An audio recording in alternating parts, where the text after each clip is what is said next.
De un libro, un cuento. El fin de la eternidad, del escritor Isaac Asimov, y publicada en 1955. Es una fascinante novela sobre ciencia ficción, sobre viajes en el tiempo y el control del destino humano.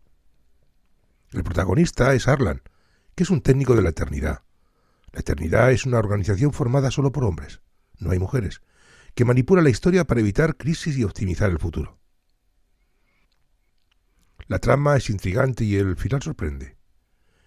Y en esta novela Asimov explora el libre albedrío, la evolución y las consecuencias de jugar a ser dioses.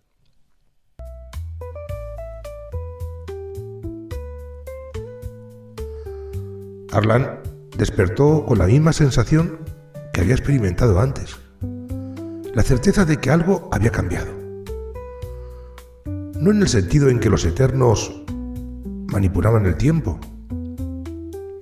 ajustando eventos claves para optimizar la evolución de la humanidad, sino algo más profundo, algo más intangible.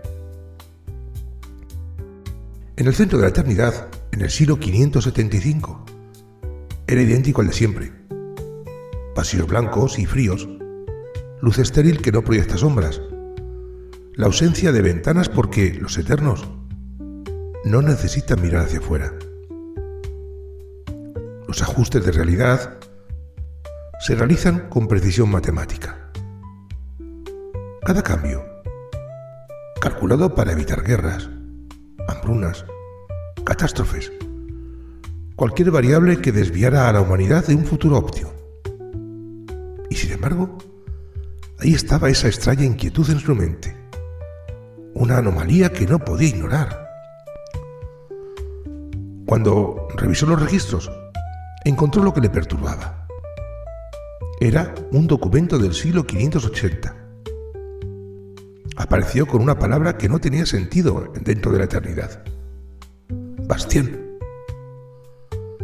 No correspondía a ningún término técnico ni a ninguna persona registrada en los archivos históricos de la eternidad.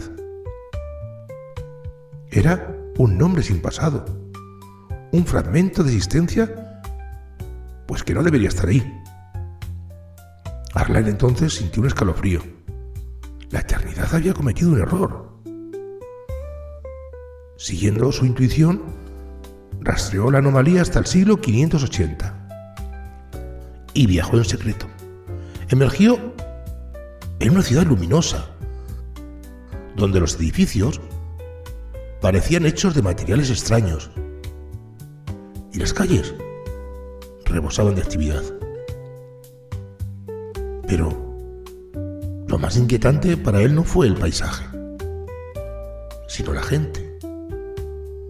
Arlan llevaba siglos observando las distintas épocas y siempre había notado un mismo patrón. Los seres humanos, sin importar su siglo, tenían siempre un aire de resignación.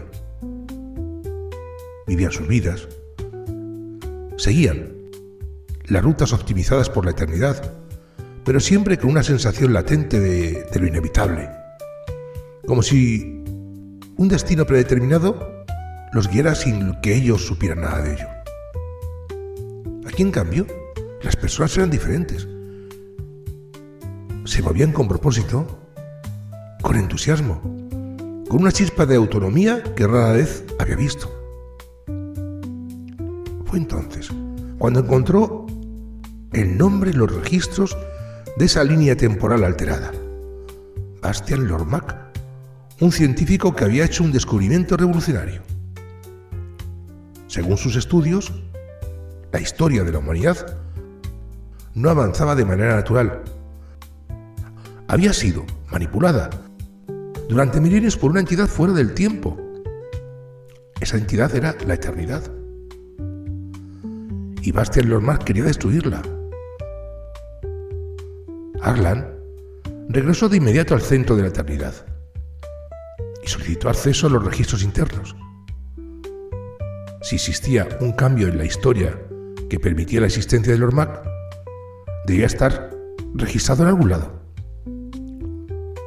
Y ahí Y ahí estaba, un ajuste de realidad ejecutado hace siglos. Un cambio insignificante en un momento, pero con efectos acumulativos.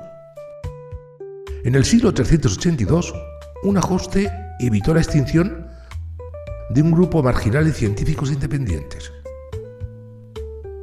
Más tarde, en el siglo 470, la tecnología de computación cuántica avanzó más rápido de lo previsto.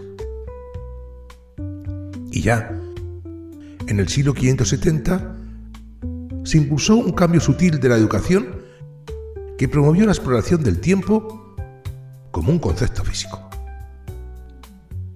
Cada ajuste parecía correcto en su momento. Al unir esos ajustes, Harlan encontró el patrón. La eternidad había facilitado su propia revelación. La teoría de Lormack demostraba que el control del tiempo impedía que la humanidad alcanzara su verdadero potencial. Al eliminar los eventos caóticos, la eternidad había hecho que la civilización fuera estable, sí, pero también la había vuelto estática. Los humanos nunca habían aprendido de sus errores porque la eternidad los corregía antes de que sucedieran. Nunca habían enfrentado verdaderas crisis porque los ajustes eliminaban los problemas antes de que crecieran. La humanidad nunca había tenido que luchar para mejorar, porque la eternidad se aseguraba de que el progreso fuera controlado. Y en ese control, algo esencial se había perdido. Harlan se puso a pensar. Cerró los ojos. Sabía lo que tenía que hacer. El protocolo era claro. Cuando una anomalía amenazaba la estabilidad del tiempo, debía ser eliminada. Un solo ajuste podía borrar a los más de la historia y entonces restaurar la realidad original. Pero él se preguntó, ¿eso era correcto? Miró el informe de la misión, que decía eliminar a Bastien Lormack, restaurar la realidad original. Y esto significaba borrar toda la posibilidad de que la humanidad encontrara su propio camino.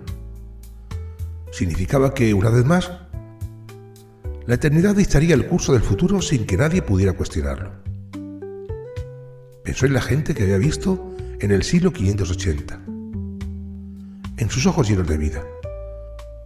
Pensó en lo que significaba el tiempo, en lo que significaba el libre albedrío. Y por primera vez, en toda su existencia, un eterno desobedeció. Apagó el sistema de ajuste. Dejó que el tiempo siguiera su curso. Sintió el cambio antes de verlo. Los pasillos blancos de la eternidad comenzaron a desvanecerse. La estructura del tiempo temporal se volvió borrosa y, como si la realidad misma estuviera perdiendo coherencia. Los eternos desaparecieron uno a uno como si fueran sombras diluyéndose en la luz. Harlan sintió que su propio cuerpo se desvanecía, pero antes de que todo terminara, vio algo maravilloso. El universo extendiéndose, el tiempo expandiéndose sin restricciones,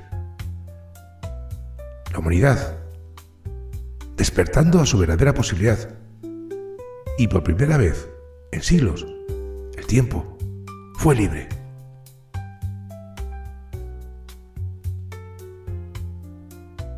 Que tengas un feliz día.